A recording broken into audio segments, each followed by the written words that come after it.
नमस्कार दोस्तों, आज हम आप लोगों के लिए लेकर के आए हैं साइंस के लगभग 200 प्रश्न। तो चलिए देखते हैं। पहला प्रश्न कहता है, श्वसन की क्रिया जंतुओं में कहाँ संपन्न होती है?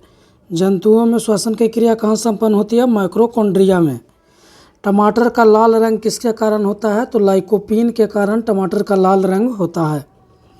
मनुष्य में कितनी जोड़ी कायिक गुणसूत्र होते हैं? तो 22 जोड़ी कायिक गुणसूत्र होते हैं। मनुष्यों में गुणसूत्रों की संख्या कितनी होती है? तो 23 जोड़ी गुणसूत्र होते हैं। मनुष्य में लैंगिक गुणसूत्र की संख्या 1 जोड़ी होती है, जिसमें पुरुषों में XY होता है और महिलाओं में XX होता है। RNA में DNA से अलग कौन सा नाइट्रोजनी क्षारक होती है? तो DNA में थाइमिन होता है और RNA में यूरेसिल होता है। याद रखिएगा, यही डिफरेंस होता है RNA और DNA में। DNA का हेलिक्स मॉडल का जनक कौन है? तो वाटसन और क्रिक। वाटसन और क्रिक DNA का हेलिक्स मॉडल का जनक है। प्राकृतिक रूप से सबसे मीठी कौन होती है? फ्रैक्टोज। फ्रैक्टोज प्राकृतिक रूप से सबसे मीठी होती है। रक्त शर्करा को ग्लूकोज कहते हैं। रक्त शर्करा ग्लूकोज, टेबल शुगर यानी चीनी को सुक्रोज, मिल्क शुगर लैक्टोज जो दूध में पाया जाता है, मिल्क शुगर लैक्टोज, और फ्रूट शुगर फ्रैक्टोज होते हैं। फ्रूट शुगर फ्रैक्टोज होते हैं। सुक्रोज बनी होती है, सुक्रोज ग्लूकोज और फ्रैक्टोज की बनी होती है। सुक्रोज ग्लूकोज और फ्रैक्टोज की बनी होती है।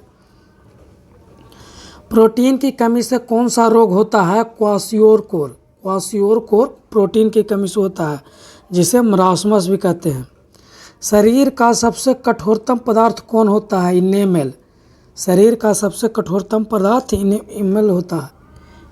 लार में जीवाणु भक्षण के लिए कौन सा एंजाइम पाया जाता है? तो लाइसोजाइम। लार में जीवाणु भक्षण के लिए कौन सा एंजाइम पाया जाता है? तो लाइसोजाइम। पेट में कौन सा अम्ल पाया जाता है? हाइड्रोक्लोरिक अम्ल। बच्चों में दूध का पाचन किस एंजाइम से होता है? तो रेनिन। बच्चों में दूध का पाचन रेनिन एंजाइम करता है। इंसुलिन हार्मोन का निर्माण कहाँ होता है? अग्नाशय में। अग्नाशय में भी कहाँ? बीटा सेल के अंदर होता है। अग्नाशय में बीटा सेल के अंदर होता है। इंसुलिन की कमी से कौन सा रोग होता है? मधुमेह रोग होता है। वसा का इमल्सीकरण किससे होता है? पीतरस से। वसा का इमल्सीकरण पीतरस से होता है। सर्वाधिक पाचन कहाँ होता है? छोटी आंत में होता है। सर्वाधिक पाचन छोटी आंत में होता है। इलियम, इलियम भी इसको कहते हैं। इलियम के अंदर सबसे अधिक पाचन होता है। शरीर की रासायनिक प्रयोगशाला क्या है? यकृत। शरीर की रासायनिक प्रयोगशाला यकृत, लीवर को कहते हैं। मनुष्य की सबसे बड़ी ग्रंथि यकृत होती है, लीवर। मानव शरीर की सबसे छोटी ग्रंथि कौन सी है? पिनियल ग्रंथि। मानव शरीर की सबसे छोटी ग्रंथि पिनियल ग्रंथि होती है। सबसे बड़ी अंतःस्रावी ग्रंथि कौन सी है? थायराइड ग्रंथि सबसे बड़ी अंतःस्रावी ग्रंथि है। भ्रूण में रक्त का निर्माण कहाँ होता है? यकृत, लीवर में होता है। रक्त का pH मान 7.4 होता है। प्लाज्मा में कितने प्रतिशत होता है? 90%। मलेरिया रोग में क्या प्रभावित होता है? RBC। मलेरिया रोग में RBC प्रभावित होता है। WBC leukocyte. WBC leukocyte. WBC को ल्यूकोसाइट भी कहते हैं। WBC की संख्या में अत्यधिक वृद्धि के कारण कौन सा रोग होता है? तो ल्यूकेमिया होता है, जिसे ब्लड कैंसर भी कहते हैं।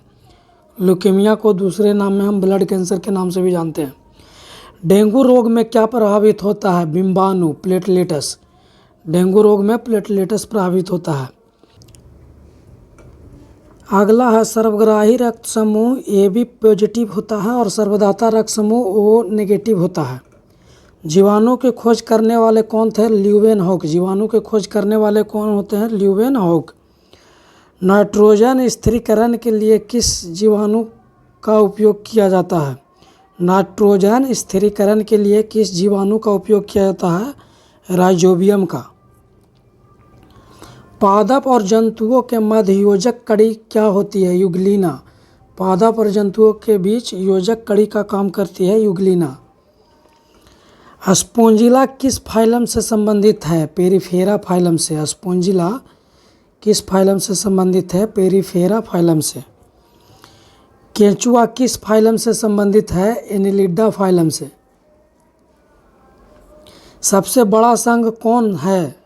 Arthropoda phylum. सबसे बड़ा संघ आर्थ्रोपोडा फाइलम है। कॉकरोच, मच्छर, मक्खी, मकड़ी किस फाइलम से संबंधित है? आर्थ्रोपोडा फाइलम से संबंधित है।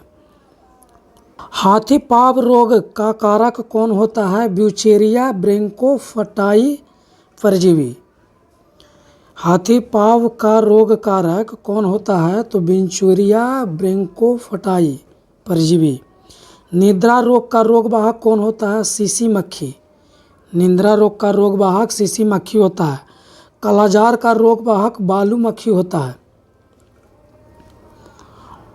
मोलस्क के शरीर का कवच किसका बना होता है? तो कैल्शियम कार्बोनेट का। मोलस्क के शरीर का कवच किसका बना होता है? Calcium carbonate CaCO3। तारा मछली किस संघ से संबंधित है? इकायोडर्मेटा। तारा मछली किस संघ से संबंधित है? तो इकायोडर्मेटा। ठंडे रुधिर वाले जंतु कौन सा है? सरीसृप। मानव शरीर का तापमान 37 डिग्री सेल्सियस होता है।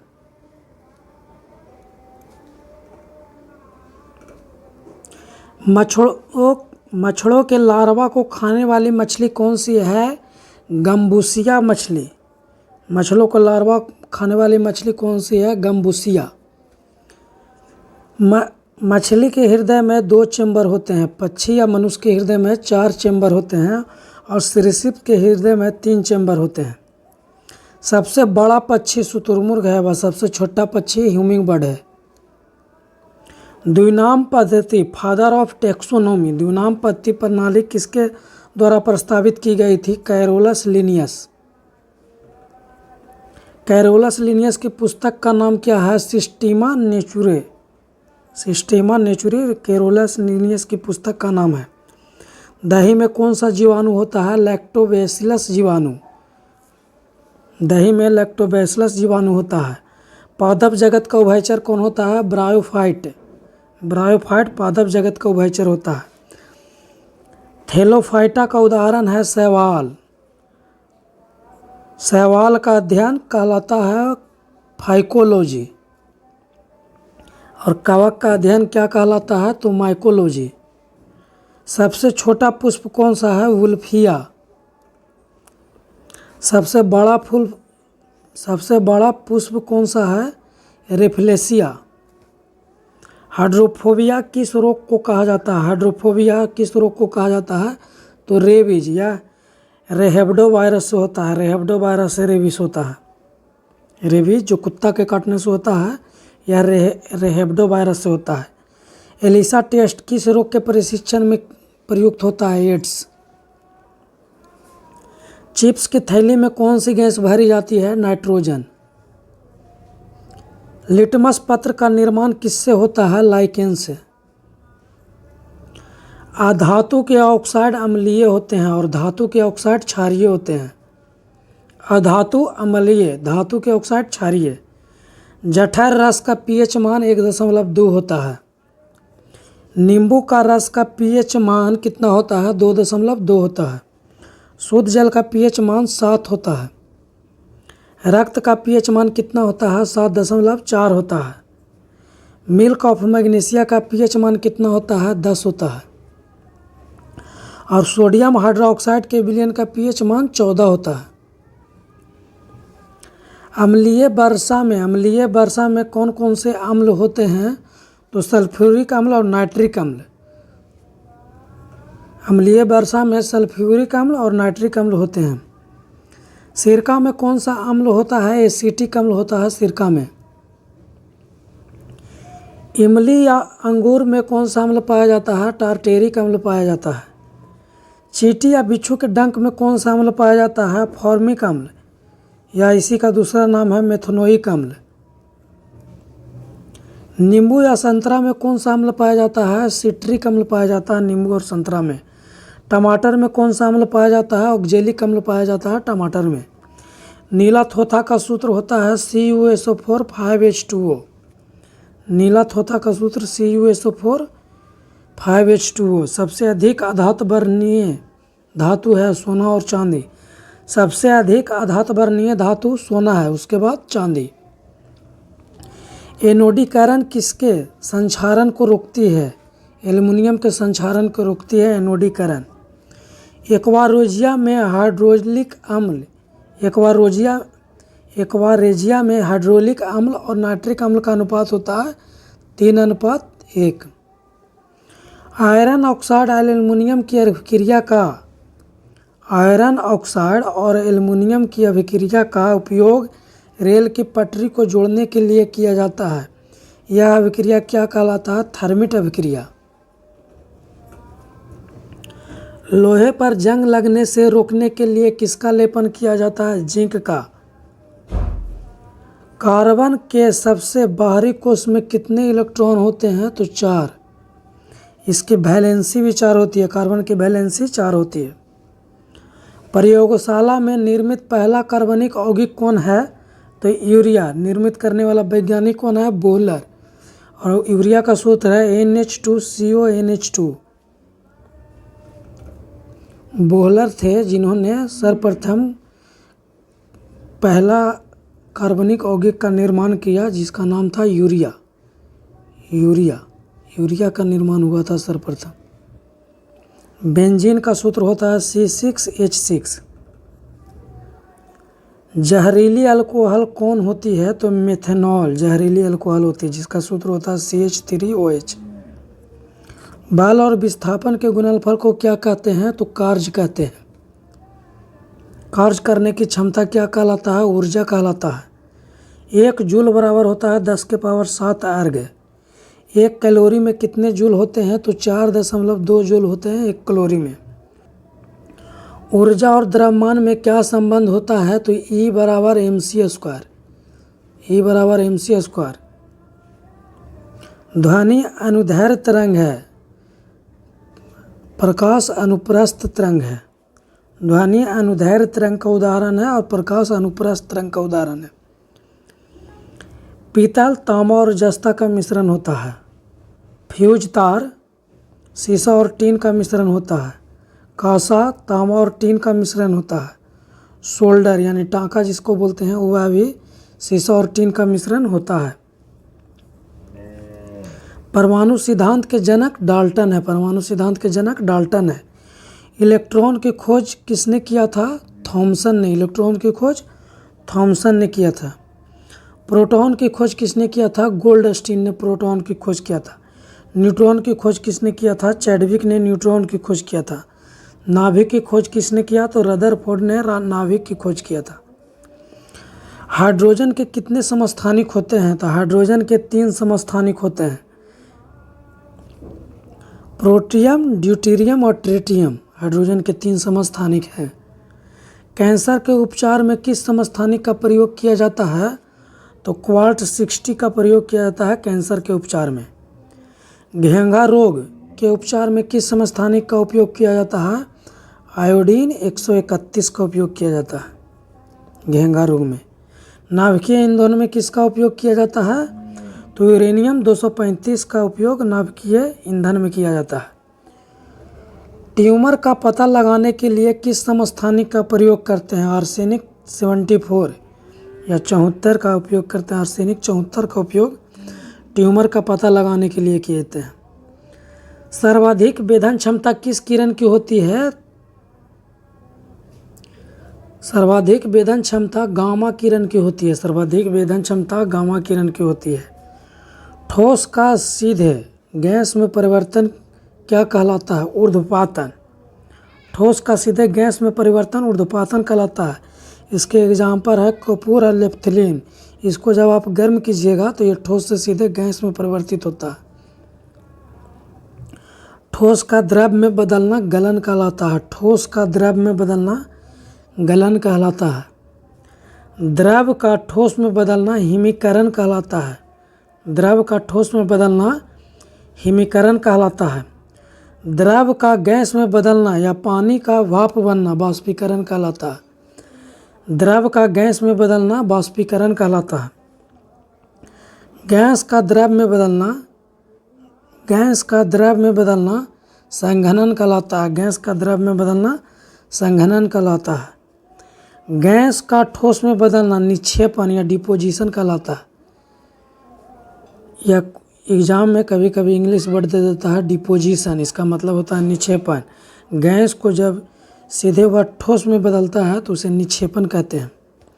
शुष्क बर्फ किसे कहते हैं? तो ठोस कार्बन डाइऑक्साइड को शुष्क बर्फ कहते हैं। एलपीजी का मुख्य अवयव या एलपीजी का मुख्य घटक क्या है? तो प्रोपेन और ब्यूटेन। सीएनजी का मुख्य अवयव क्या है? तो मीथेन। सीएनजी का मुख्य अवयव क्या है? तो मीथेन। परम शून्य ताप क्या होता है? तो 0 डिग्री केल्विन कह सकते हैं या -273 डिग्री सेल्सियस। पेड़ पौधे स्वपोषी होते हैं। पेड़ पौधे स्वपोषी होते हैं क्योंकि इसमें अपना भोजन स्वयं बनाते हैं। क्योंकि यह अपना भोजन स्वयं बनाते हैं इसलिए पेड़ पौधे स्वपोषी होते हैं। अगला क्वेश्चन है, प्रकाश संश्लेषण में उत्पाद के रूप में कौन सी गैस प्राप्त होती है? तो ऑक्सीजन। श्वसन ऊष्माक्षेपीय अभिक्रिया। श्वसन कैसा अभिक्रिया है? तो ऊष्माक्षेपीय अभिक्रिया है। अगला प्रश्न है, लाल रक्त कोशिकाएं का निर्माण कहाँ होती है? तो अस्थि मज्जा में होती है। अगला क्वेश्चन है, आरबीसी का कब्रिस्तान किसे कहते हैं? तो प्लीहा को आरबीसी का कब्रिस्तान कहते हैं। रक्त में ऑक्सीजन का परिवहन कौन करता है? तो हीमोग्लोबिन। हीमोग्लोबिन एक प्रकार का प्रोटीन है, तो रक्त में ऑक्सीजन का परिवहन हीमोग्लोबिन नामक प्रोटीन करता है। प्रोटीन किसका बहुलक होता है? तो एमिनो एसिड का। प्रोटीन किसका बहुलक होता है? तो एमिनो एसिड का बहुलक होता है प्रोटीन। विटामिन बी12 का रासायनिक नाम क्या है? तो साइनोक्वालमिन। विटामिन बी12 का रासायनिक नाम है। अगला प्रश्न कहता है, किस विटामिन में क्वाल्ट धातु पाया जाता है? तो विटामिन बी12 में क्वाल्ट धातु पाया जाता है विटामिन बी12 में। क्लोरोफिल में कौन सी धातु पाई जाती है? तो मैग्नीशियम। प्रोटीन की फैक्ट्री किसे कहते हैं? तो राइबोसोम को। राइबोसोम को प्रोटीन की फैक्ट्री कहते हैं। कोशिका में सबसे छोटे कोशिकांग होते हैं राइबोसोम। कोशिका में सबसे छोटे कोशिकांग राइबोसोम होते हैं। अगला प्रश्न है, आत्महत्या की थैली किसे कहते हैं? लाइसोसोम को आत्महत्या की थैली कहते हैं। लाइसोसोम में किस प्रकार के एंजाइम पाया जाता है? तो हाइड्रोलिटिक एंजाइम। लाइसोसोम में हाइड्रोलिटिक एंजाइम पाया जाता है। कोशिका का शक्ति गृह किसे कहते हैं? तो माइक्रोकॉन्ड्रिया को कहते हैं कोशिका का शक्ति गृह या कोशिका का पावर हाउस माइटोकॉन्ड्रिया को कहा जाता है। माइटोकॉन्ड्रिया को कोशिका का पावर हाउस भी कहा जाता है। पादपों में कोशिका भित्ति किसकी बनी होती है? तो सेलुलोज की पादपों में कोशिका भित्ति बनी होती है। कवक की कोशिका भित्ति किसकी बनी होती है? तो काइटिन की बनी होती है। लाइकेन किसका सहजीवन है? तो कवक और शैवाल का सहजीवन है लाइकेन।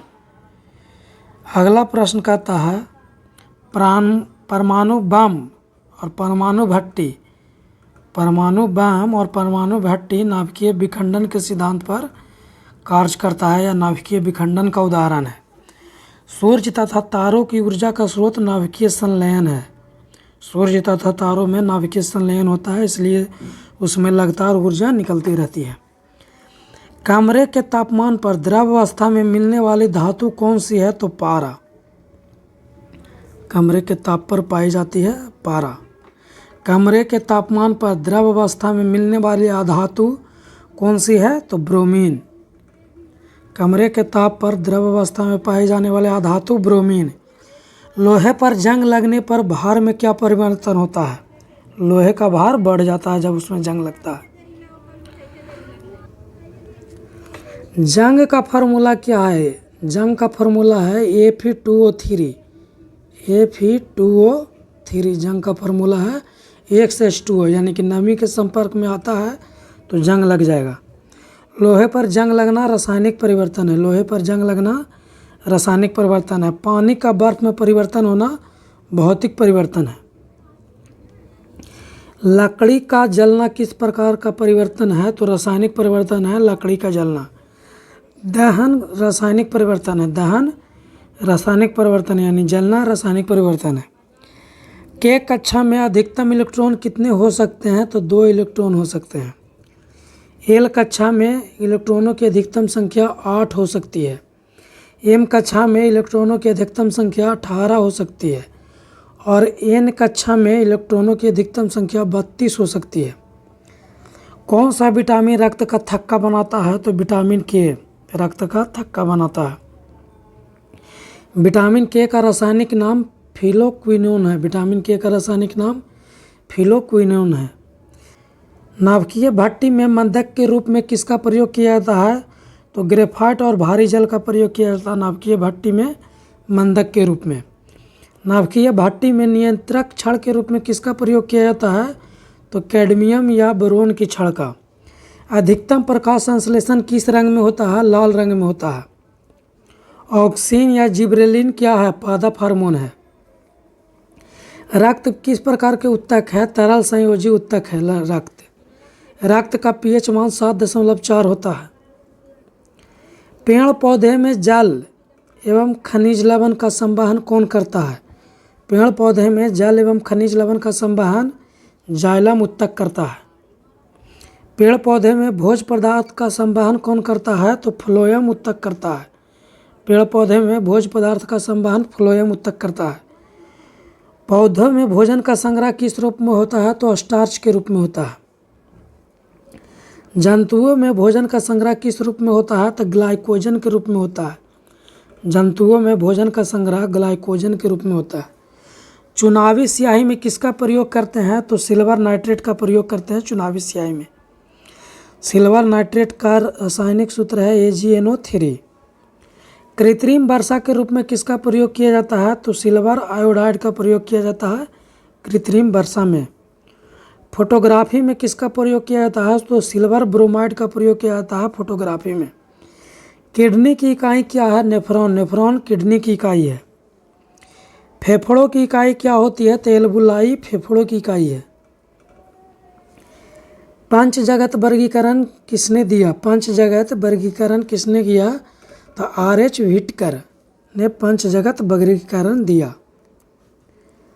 जीवाणु और नीलहरित शैवाल किस जगत में आते हैं? तो मोनेरा जगत में आते हैं। युगलिना किस जगत में आते हैं? तो प्रोटिस्टा जगत में आते हैं। पादपों का उभयचर किसे कहते हैं? ब्रायोफाइटा को पादपों का उभयचर कहते हैं। पादपों एवं जंतुओं के बीच योजक कड़ी के रूप में किसे जाना जाता है? तो युगलिना को। वर्मी कल्चर केचुआ की खेती को कहा जाता है वर्मी कल्चर। रेशम कीट पालन को कहा जाता है सीरीकल्चर। पीसी कल्चर कहा जाता है मछली के पालन को पीसी कल्चर कहा जाता है। एपी कल्चर कहा जाता है मधुमक्खी पालन को एपी कल्चर कहा जाता है। विद्युत धारा अदिश राशि है। विद्युत धारा अदिश राशि है। 1 न्यूटन बराबर 10⁵ डायन होता है। अगला क्वेश्चन है मूत्र में तीक्ष्ण गंध किससे होती है? तो अमोनिया से। 1 मोल में कितने लीटर होती है? 22.4 लीटर होता है 1 मोल में।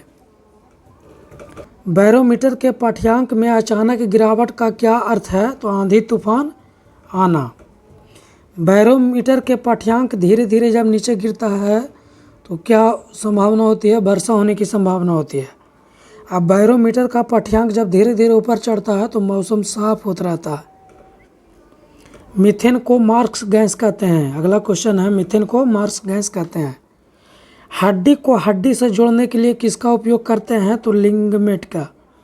हड्डी से हड्डी जोड़ने के लिए लिगामेंट का प्रयोग करते हैं। हड्डी को मांसपेशियों से जोड़ने के लिए किसका उपयोग करते हैं? टेंडन का। हड्डी को मांसपेशियों से जोड़ने वाला कौन होता है? तो टेंडन। अमोनिया का निर्माण किस विधि से होता है? तो हैबर विधि से अमोनिया का निर्माण होता है। अमोनिया के निर्माण में उत्प्रेरक के रूप में किसका प्रयोग करते हैं? तो लोहा का। अमोनिया में नाइट्रोजन और हाइड्रोजन का अनुपात कितना होता है? 1:3 होता है। अमोनिया में नाइट्रोजन और हाइड्रोजन का अनुपात कितना होता है? 1:3 होता है। 1 मोल बराबर होता है 6.022 × 10⁻23 अणु। मीथेन का उत्सर्जन कहाँ कहाँ से होता है? मीथेन का उत्सर्जन धान की खेत में होता है, दलदली भूमि में होता है, जुगाली करने वाले पशुओं से होता है, कोयला के खदान में होता है। खाने का सोडा या बेकिंग सोडा, खाने का सोडा या बेकिंग सोडा या सोडियम बाइकार्बोनेट का सूत्र है NaHCO3। धोने का सोडा, धोने का सोडा को सोडियम कार्बोनेट कहते हैं, इसका रासायनिक सूत्र है Na2CO3 10H2O। बुझा हुआ चूना, कैल्शियम हाइड्रोक्साइड, बुझा हुआ चूना, कैल्शियम हाइड्रोक्साइड को बुझा हुआ चूना कहते हैं, इसका सूत्र होता है CaOH2। बिना बुझा हुआ चूना कैल्शियम ऑक्साइड कहते हैं, बिना बुझा हुआ चूना को कैल्शियम ऑक्साइड कहते हैं, इसका सूत्र होता है CaO। परमाणु की त्रिज्या कितनी होती है? तो 10⁻⁻10 मीटर परमाणु की त्रिज्या होती है।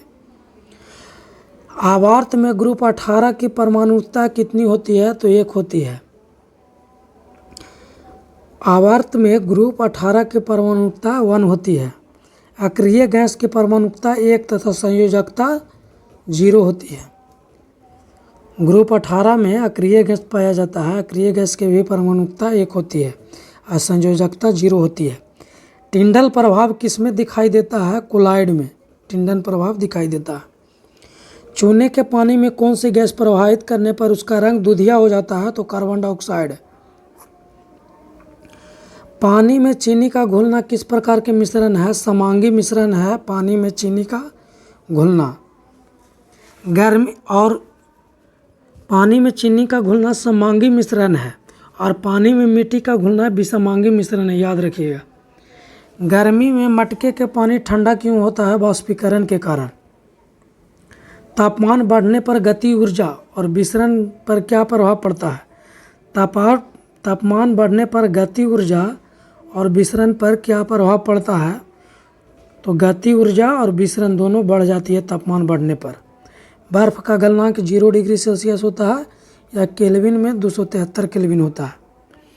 पानी का क्वथनांक 100 डिग्री सेल्सियस होता है।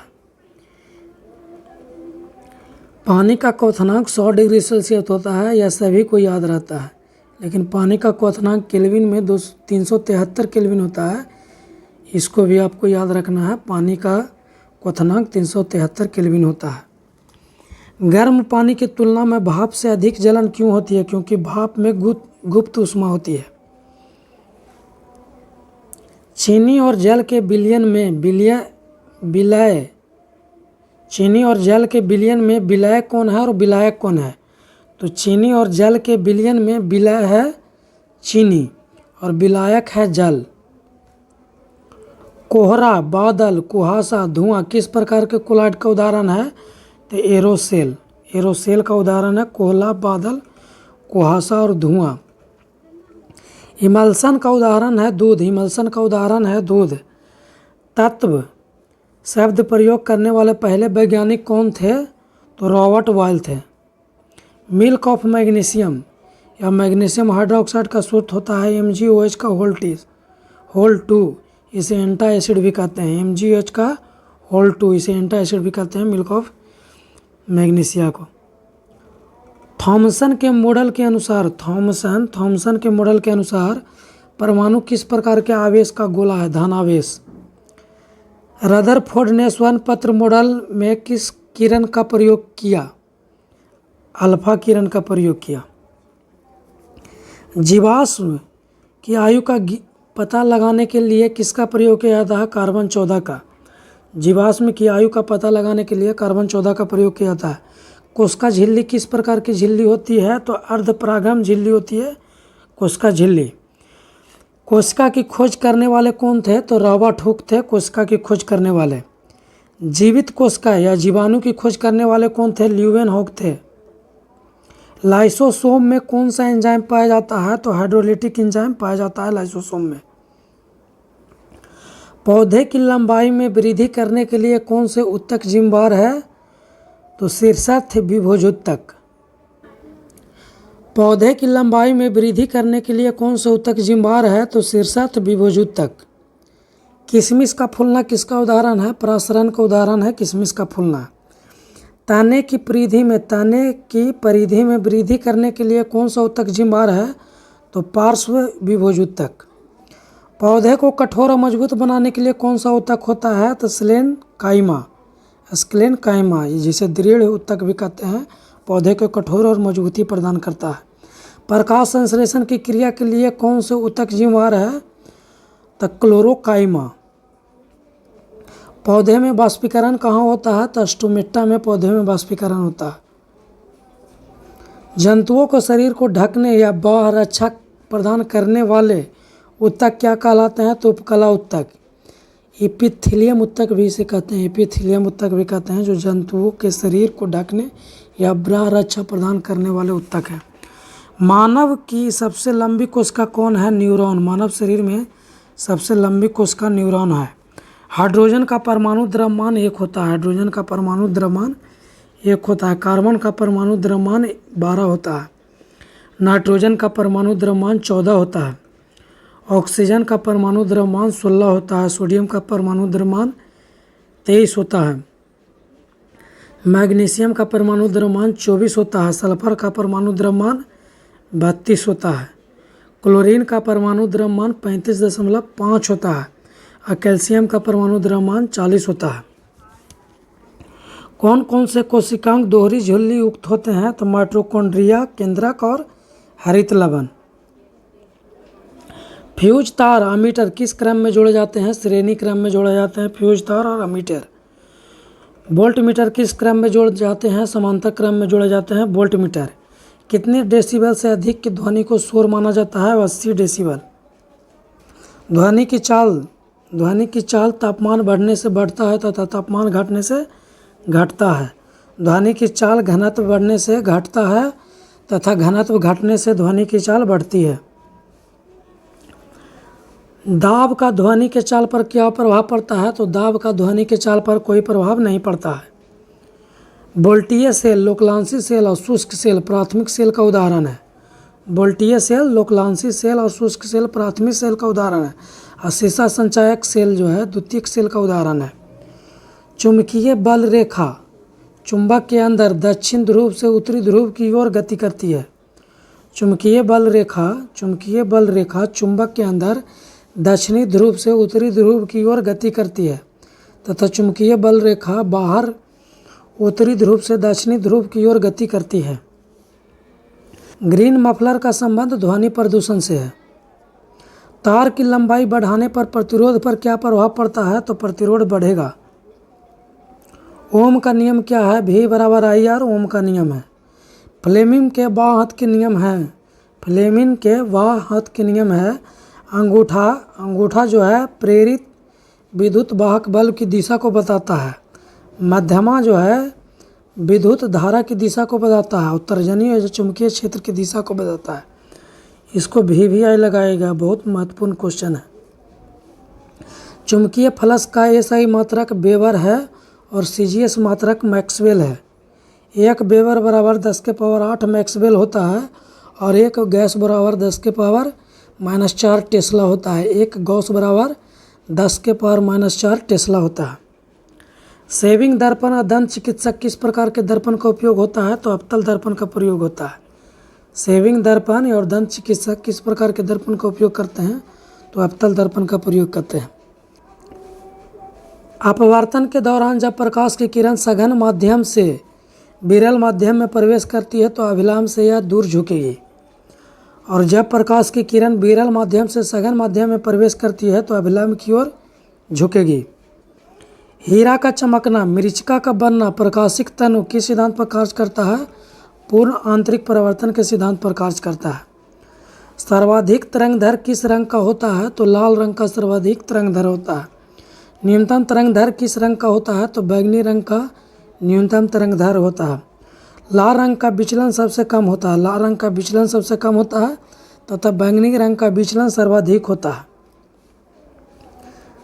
Thank you for watching. Video अच्छा लगा हो तो लाइक कीजिएगा, सब्सक्राइब कीजिएगा और अपने दोस्तों के साथ शेयर कीजिएगा। Thank you.